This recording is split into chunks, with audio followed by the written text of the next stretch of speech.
Bonjour chers auditeurs, c'est un plaisir renouvelé pour moi de vous présenter encore une nouvelle fois une réflexion.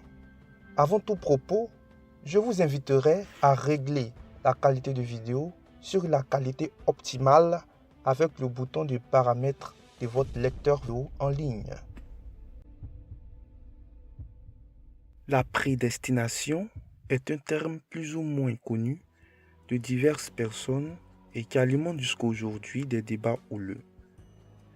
Dans un certain courant de pensée populaire, la prédestination est le mécanisme selon lequel Dieu a déjà choisi ceux qui seront sauvés et ceux qui iront en enfer.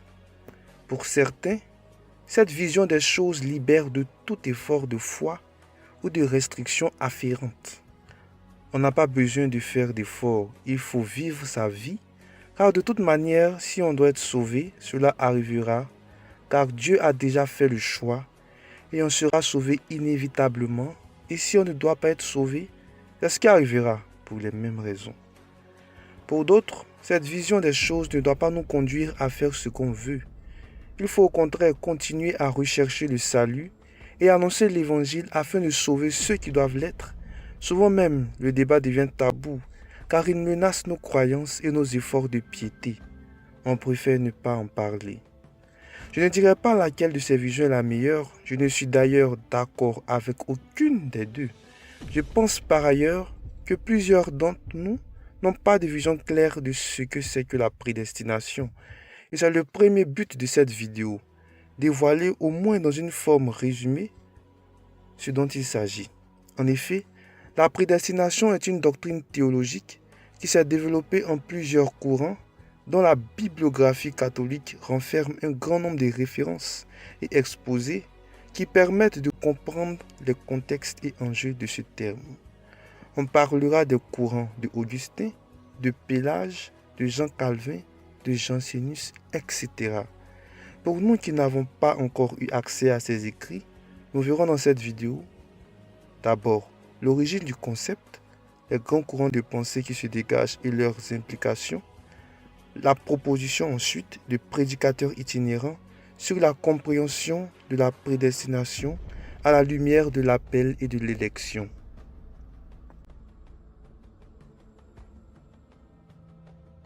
Pour débuter, nous adopterons l'attitude naïve de celui qui fait des recherches en analysant la définition du dictionnaire. Selon le grand Robert électronique, la prédestination est l'intention, le dessein qui aurait animé Dieu quand il a, de toute éternité, déterminé le destin de l'humanité et l'avenir du monde. C'est-à-dire, c'est la détermination du destin de l'humanité et l'avenir du monde d'avance. Selon le Larousse, c'est le décret éternel de Dieu concernant la fin dernière, qui peut être une béatitude éternelle ou une damnation éternelle.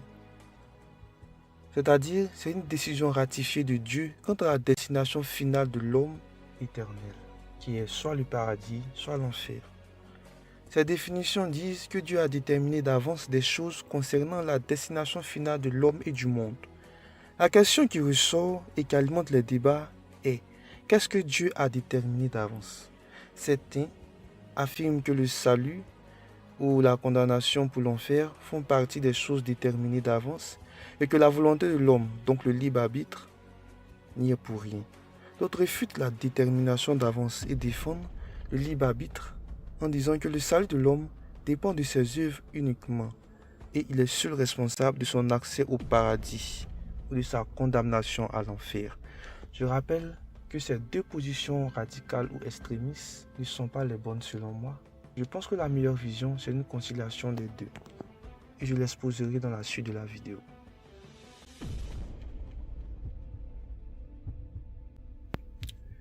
Historiquement, le concept de prédestination provient de l'analyse des Écritures par l'évêque Augustin d'Hippone. Hippone est une région africaine, après la publication d'une doctrine erronée par un moine ascète breton du nom de Pélage. Pour la définition, l'ascétisme est une pratique qui, grossièrement, consiste à affaiblir le corps par divers moyens, dont principalement le jeûne, en vue d'élever l'esprit. Pélage considérait que tout chrétien peut atteindre la sainteté par ses propres forces et par son libre arbitre, minimisant ainsi le rôle de la grâce divine non indispensable à ses yeux. Or, la Bible dit clairement, en Romains 7, versets 18 à 25, que l'homme ne peut de ses propres forces faire le bien à cause de son corps mortel et imparfait. Paul disait ainsi, « Ce qui est bon, je le sais, n'habite pas en moi, c'est-à-dire dans ma chair. J'ai la volonté, mais non le pouvoir de faire le bien. Car je ne fais pas le bien que je veux, et je fais le mal que je ne veux pas. Et si je fais ce que je ne veux pas, ce n'est plus moi qui le fais, c'est le péché qui habite en moi. Je trouve donc en moi cette loi, quand je veux faire le bien, le mal est attaché à moi. Car je prends plaisir à la loi de Dieu selon l'homme intérieur. Mais je vois dans mes membres une autre loi qui lutte contre la loi de mon entendement et qui me rend captif de la loi du péché qui est dans mes membres. Misérable que je suis, qui me délivrera de ce corps de mort. Grâce soit rendue à Dieu par Jésus-Christ notre Seigneur. Ainsi donc moi-même, je suis par l'entendement esclave de la loi de Dieu, et je suis par la chair esclave de la loi du péché. C'est devant cette assertion que nous pouvons dire la raison pour laquelle Christ a pris le châtiment du péché, c'est que nos corps mortels étaient incapables de faire le bien. L'homme de ses propres forces ne peut pas faire le bien. Et Christ, en mourant à la croix à notre place, a détruit son corps au lieu du nôtre, afin que sa présence en nous par son esprit nous présente devant Dieu comme justifiés, c'est-à-dire morts à cause de nos péchés. Par la mort de Christ, nous mourrons aussi. Au travers de Christ, nous sommes morts à la croix. Nous avons payé le prix, nous sommes justifiés. Et nous sommes vivants devant Dieu par l'Esprit de Dieu, l'Esprit de Christ qui nous rend vivants. Cela est expliqué en Romains 8, versets 1 à 4. Il n'y a donc maintenant aucune condamnation pour ceux qui sont en Jésus-Christ. En effet, la loi de l'Esprit de vie en Jésus-Christ m'a affranchi de la loi du péché et de la mort. C'est de cette loi dont Paul parlait, cette loi qui empêche l'homme, qui le rend incapable de faire le bien.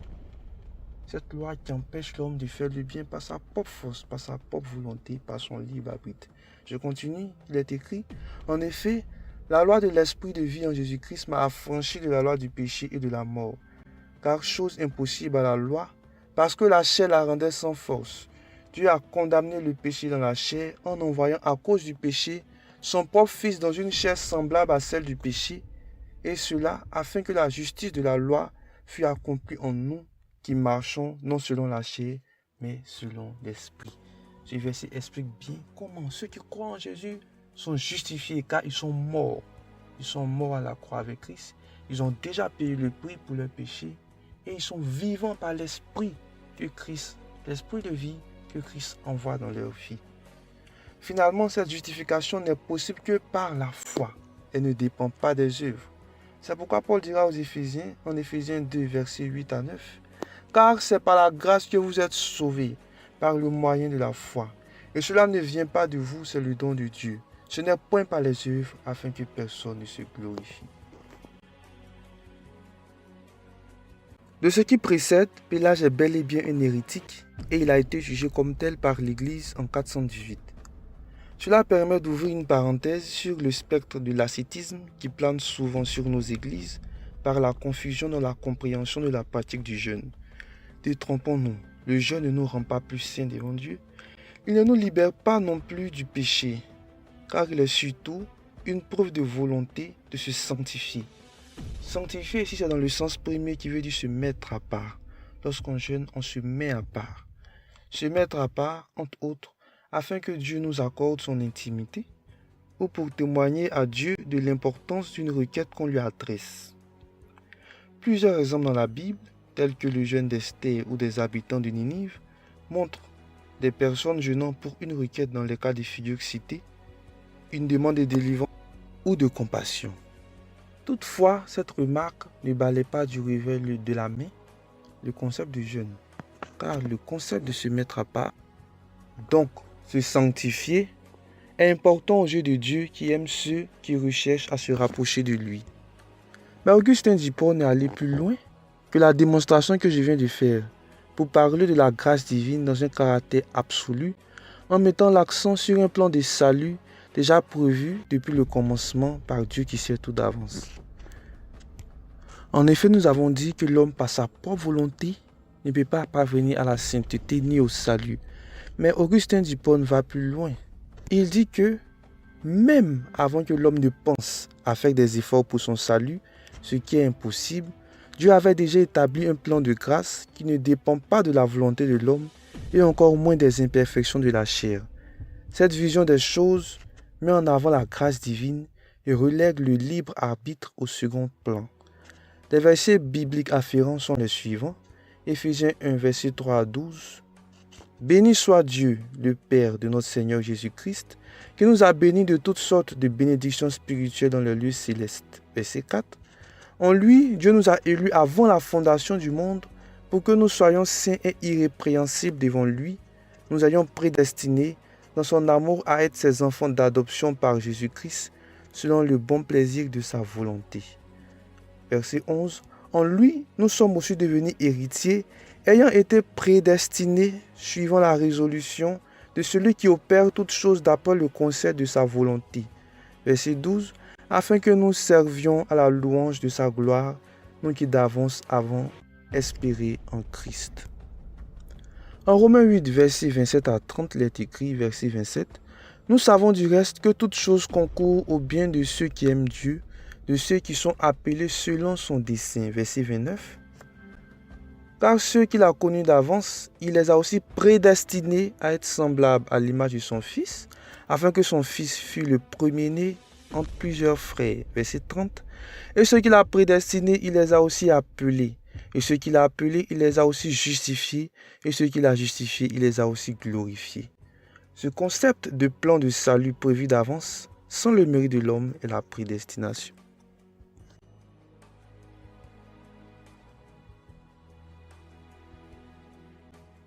Nous avons tenté d'expliquer jusque-là que le concept de prédestination vient des travaux de l'évêque Augustin d'Hippone, qui soutenait que le salut ne provient pas des efforts de l'homme. L'homme ne peut en aucun cas, par ses propres efforts, atteindre la sainteté ou le salut.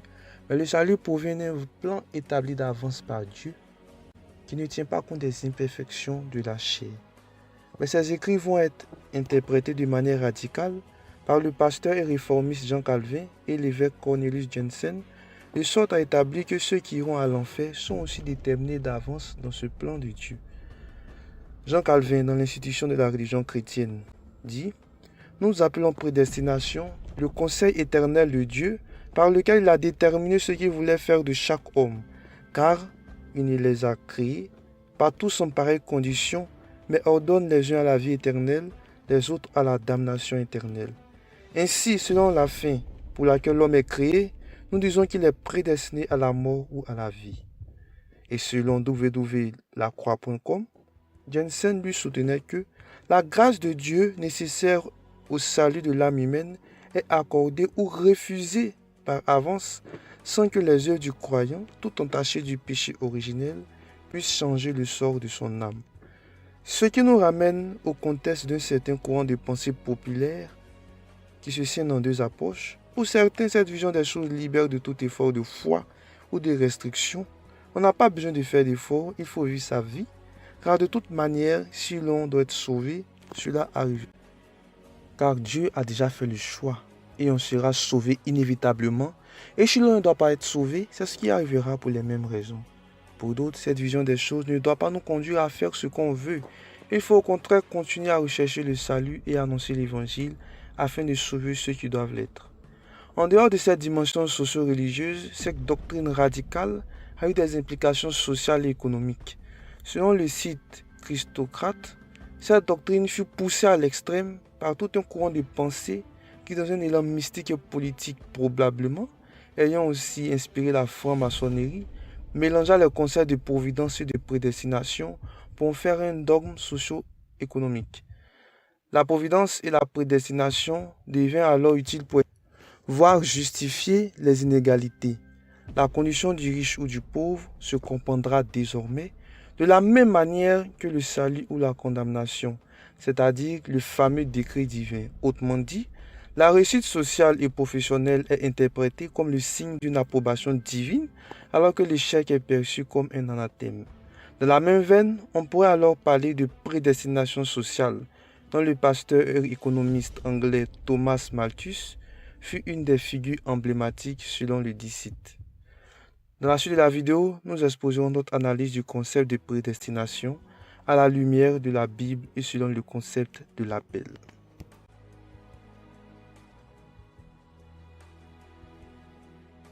Jusque-là, nous avons affirmé et démontré notre position anti-pélagienne. Le libre arbitre seul, c'est-à-dire la volonté de l'homme seul, ne peut pas lui accorder le salut. Nous sommes aussi contre les théories radicales de Jansen et Calvin qui affirment que Dieu a prédestiné certains hommes à l'enfer. Accepter cette théorie, c'est accuser Dieu d'un arbitraire total. Si ceci était exact, pourquoi faudrait-il alors évangéliser? Il n'y a aucune raison alors de Jésus qui dit en Matthieu 28, verset 19, « Faites de toutes les nations mes disciples ». Par ailleurs, la Bible est claire sur le fait que personne n'est exclu du salut. Selon 1 Timothée 2, versets 3 à 4, il est écrit noir sur blanc, « Cela est bon et agréable devant Dieu notre Sauveur, qui veut que tous les hommes soient sauvés et parviennent à la connaissance de la vérité. » Au-delà de cela, nous confondons souvent la préscience de Dieu et la prédestination, au point où certains pensent que la préscience signifie que Dieu, dans l'éternité passée, a regardé certains avec faveur et les a ensuite élus au salut. Mais qu'est-ce que la préscience? La préscience est, selon certains traités théologiques, la connaissance qu'a Dieu de toute éternité, de tout l'avenir, c'est-à-dire simplement Dieu sait ce qui va se passer. On peut aussi expliquer, selon d'autres auteurs qui disent, le présent et le futur sont sur la même ligne temporelle pour Dieu, contrairement à l'homme qui y voit une différence car il ne peut voir le futur. La préscience, donc, essaie de décrire avec les mots compréhensibles aux humains la connexion que Dieu a de toute éternité. Cependant, elle n'implique pas son action de toute éternité. C'est là la nuance. Pour le cerveau humain, Dieu qui sait tout peut alors sauver tout le monde. Et c'est là en réalité que le libre arbitre, dont l'intervention de l'homme prend tout son sens. Dieu a créé l'homme pour prendre ses propres décisions et coopérer avec Dieu.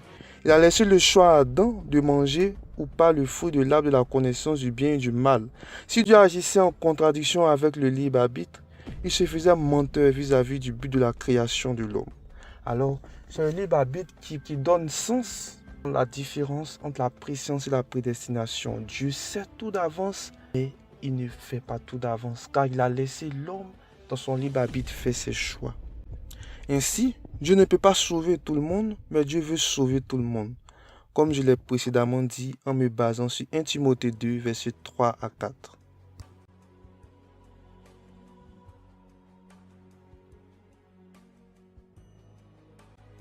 Nous allons descendre le niveau de démonstration d'un cran pour rendre cela encore plus simple à comprendre. Je dirais que la prédestination est un schéma de salut prédéfini d'avance dans lequel n'importe quel homme, par son choix d'accepter Jésus, peut s'inscrire en répondant à l'appel de Dieu et ainsi rentrer dans la préscience de Dieu comme un être sauvé depuis la fondation du monde. Cette définition est fidèle à la réalité d'un destin prévu d'avance, présenté par plusieurs versets de la Bible, mais elle intègre aussi le rôle du libre arbitre, aussi présent dans la Bible, mais pas de la manière déviante des pélagiens. À l'exemple de Deutéronome 30, verset 19, « J'en prends aujourd'hui à témoin contre vous le ciel et la terre. J'ai mis devant toi la vie et la mort, la bénédiction et la malédiction. Choisis la vie afin que tu vives, toi et ta postérité. » Vous comprenez là que ce concept prend tout son sens dans la notion d'appel. En effet, l'appel est la proposition de Dieu, mais l'élection vient de la réponse de l'homme. Même l'élection du peuple juif de manière systématique vient de la réponse d'Abraham à l'appel de Dieu. C'est ainsi que Jésus a dit dans la parabole des noces, illustrant le royaume de Dieu, en Matthieu 22, verset 14, « Car il y a beaucoup d'appelés, mais peu d'élus. » Revenons alors sur les versets qui portent polémique et qui semblent montrer que Dieu a déterminé d'avance ceux qui sont élus et ceux qui sont condamnés. Je reprends Romains 8, verset 29 à 30, qui dit « Car ceux qu'il a connus d'avance, il les a aussi prédestinés à être semblables à l'image de son Fils, afin que son Fils fût le premier-né d'entre plusieurs frères. Et ceux qu'il a prédestinés, il les a aussi appelés, et ceux qu'il a appelés, il les a aussi justifiés, et ceux qu'il a justifiés, il les a aussi glorifiés. » Observons bien le processus. D'abord, il a connu d'avance. Ça, c'est la préscience. Et pour les prédestinés, il est décrit en 3 étapes le processus suivant. Il les a appelés, il les a justifiés, il les a glorifiés. Dans ce processus, il y a quelque chose qui manque entre appelés et justifiés. Car les appelés ne sont pas justifiés, mais ce sont les élus qui sont justifiés. En fait, dans ce verset, Paul ne parle que de la part de Dieu. C'est pourquoi il ne parle pas des élus, car l'élection vient de la réponse de l'homme. La prédestination, telle que décrite par Paul, concerne ainsi la part de Dieu, de sorte que quiconque puisse s'y inscrire par le choix de croire en Christ qui est l'élection. La foi en Jésus est donc la condition pour recevoir un destin glorieux établi par Dieu de toute éternité et entrer dans la présence de Dieu comme sauvé depuis la fondation du monde. La foi en Christ comme condition est renforcée par le passage d'Éphésiens 1, verset 3 à 12, qui est un autre passage phare de la doctrine de la prédestination. Paul, dans ce passage, affirme au verset 4, « En lui, Dieu nous a élus avant la fondation du monde. » Et ce passage confirme bien que c'est en Christ qu'il y a l'élection. Ou pourrons-nous dire, en dehors de Christ, il n'y a plus d'élection dans la préscience de Dieu.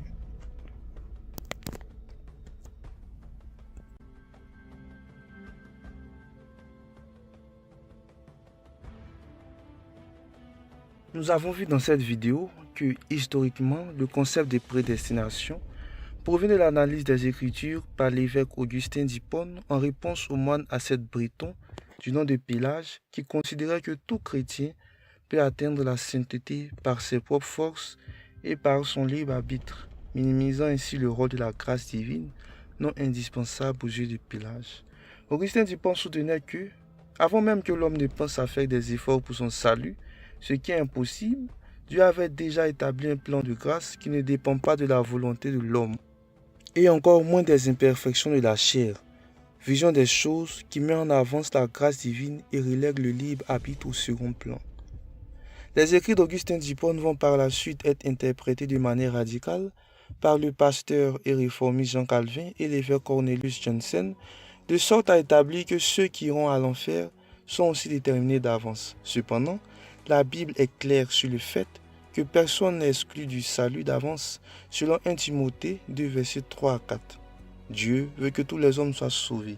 En effet, Dieu appelle tout le monde et ceux qui répondent sont sauvés. L'appel est la proposition de Dieu, mais l'élection vient de la réponse de l'homme. Ce qui nous amène à la conception suivante de la prédestination est un schéma de salut prédéfini d'avance dans lequel n'importe quel homme, par son choix d'accepter Jésus, peut s'inscrire en répondant à l'appel de Dieu et ainsi rentrer dans la préscience de Dieu comme un être sauvé depuis la fondation du monde. Je vous laisse avec cette belle définition de la prédestination provenant de l'Encyclopédie Universalis. La prédestination est la doctrine biblique et théologique selon laquelle Dieu choisit d'aimer l'homme, de l'appeler avant son salut, de le sauver avant ses mérites, de le maintenir dans la fidélité de cet appel et de ce salut avant même le terme de sa vie, de condenser ainsi dans un acte de libre amour qui se déroule dans la multiplicité variable du temps. La prédestination détache du souci de conquérir un salut humainement toujours incertain et elle engage l'homme dans une permanente réponse de gratitude, de tremblement et d'espérance.